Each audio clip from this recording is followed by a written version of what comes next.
Hello, and welcome back to Alternatives Counseling video about depression. I apologize that my first video cut off short, but we had a little power outage here. It's winter. Those kind of things happen a lot. Anyway, I'm going to resume, and what we were talking about was some of the causes of depression, such as changes in neurotransmitters, but they don't tell us what causes the changes. And we're going to go into this at the cellular level. Next, I'm going to talk about genetics. The research on genetics is by Shadrina in 2015, where she did a meta-analysis. That means she took a whole bunch of research and put it together in one study on twins. And she found that 37% of the offspring of identical twins got the diagnosis of depression. 12% interfamiliar, so that would be cousins, aunts, uncles, other family members, not their direct offspring, was only 12% hereditary depression. However, in America, depression is diagnosed by 17% of adults in the U.S. at any given time. In Japan, it's only 3%. And why? Because they're both first world countries. They both have advanced medicine and the same approach. Why is there two differences in these cultures? And I would like to bring in learning theory. And this is also going to affect genetics, because what we learn from our parents, it's not really inherited. It's kind of a choice. Do I want to follow this mom, or do I want to follow my dad on how they react to anger? But if you have a parent who is very immature and who has very little experience in disasters and accidents and overreacts to things, it teaches the kids drama before they look for a solution. So let's say, I know, the dog pooped on the floor, okay? And I get overreacting and I'm yelling and screaming and hitting the dog and whatever. And I spend 20 minutes doing that before I pick up the poop. In the end, I'm still picking up the poop. And the solution is to train the dog. But what I've done is I've trained my kids how to react to a situation. So when you talk about genetics, it's a little bit convoluted in how we learn and what we learn from our parents. The other thing that is kind of convoluted is the thyroid is not in the head. The thyroid is in the base of the neck. And the thyroid controls our hormones. So perhaps there's hormones manufactured in the brain, but the thyroid is the switch that says how much, when, and all of that. The other thing that I want to argue about is the brain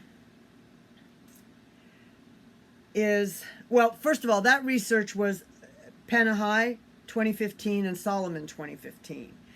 But the other research I want to talk about is the good flora, bad flora, because how much of that is inherited? When we are infants, we have to eat what our parents give us. And so there's no choice there to say, well, this isn't very nutritious, I'd rather have this. The infant eats what it gets. And it learns from that parent what to eat. And it may learn good or bad habits. So I think that's also where the bad flora and the depression can be inherited.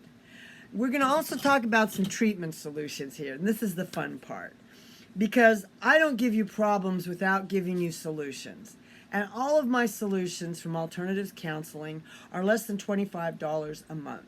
So I understand thrifty.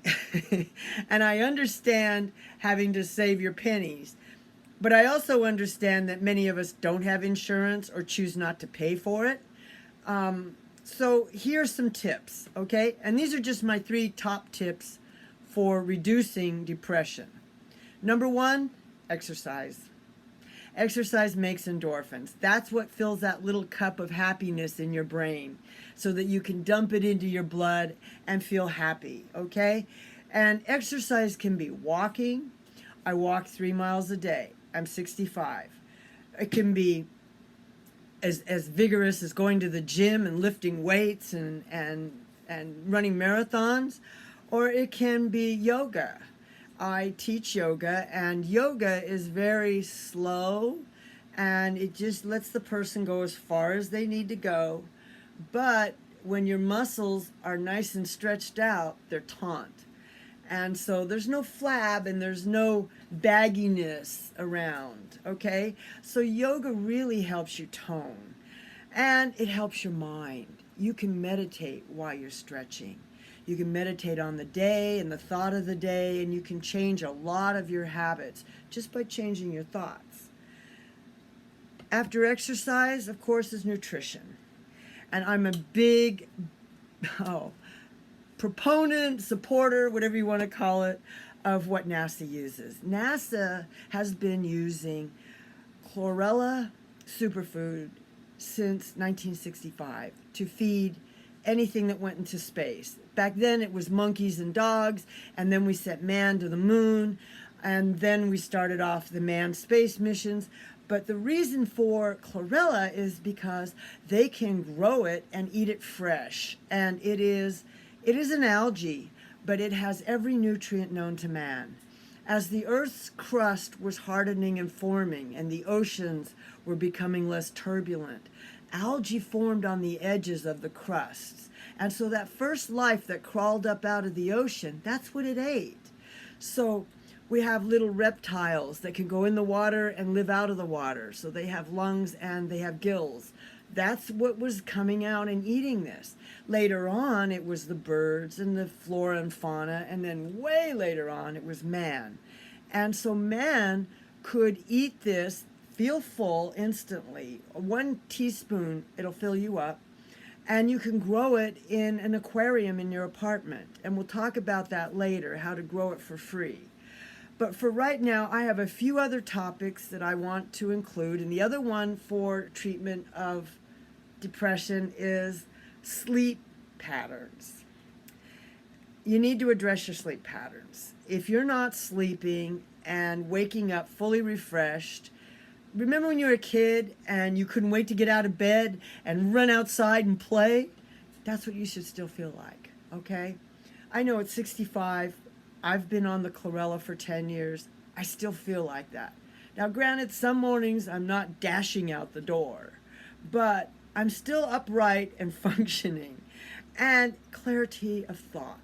You can remember names and dates and issues and things, and they come really fast. So competence as you get older is important. But sleep, if you don't get sleep, or your body doesn't get deep REM sleep, you could be anxious, nervous, groggy, get into more accidents, have more bad decisions, things like that. So sleep is number one. Your melatonin is the hormone. And again, it is blocked by glyphosate, so I'm going to recommend detox with chlorella. But I'm also going to recommend exercise in the day to get your body tired, get your muscles some oxygen, and get rid of that lactic acid that makes your muscles hurt. And I'm also going to talk about kratom. Kratom, or kratom, depending on who you talk to, is a herb that is grown from the coffee plant family. So it's not an opiate and has no addictive properties whatsoever. Maybe as addictive as coffee.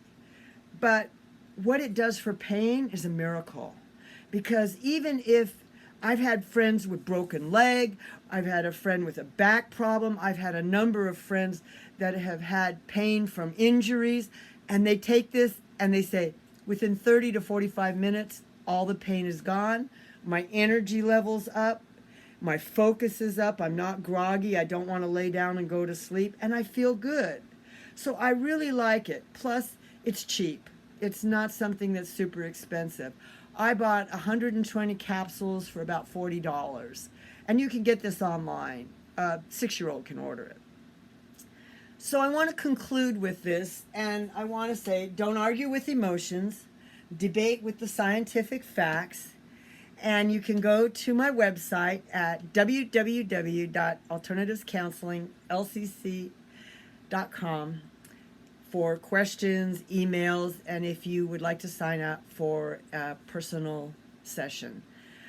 Future topics. I'm going to be talking about the psilocybin mushrooms. Here in Oregon, we passed an initiative called 109 where we can legally distribute psilocybin mushrooms for treatment of depression. So that's going to be a topic in the future.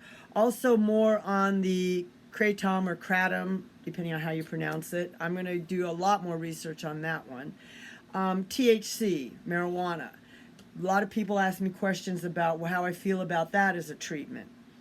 Amino acids, okay, such as GABA, is going to be a big topic, probably at least 2 weeks. We've also got anxiety next week, PTSD after that, and then learning disabilities will be my 4th week. If you have any questions, domestic violence, we're going to get into that. That's a really interesting topic. And narcissism, the personality disorder of narcissists. I'll bet you know one. So I want to thank you, and please hit like and share this video with friends. Again, free advice and treatment. They can make their own decisions from the scientific evidence. Thank you.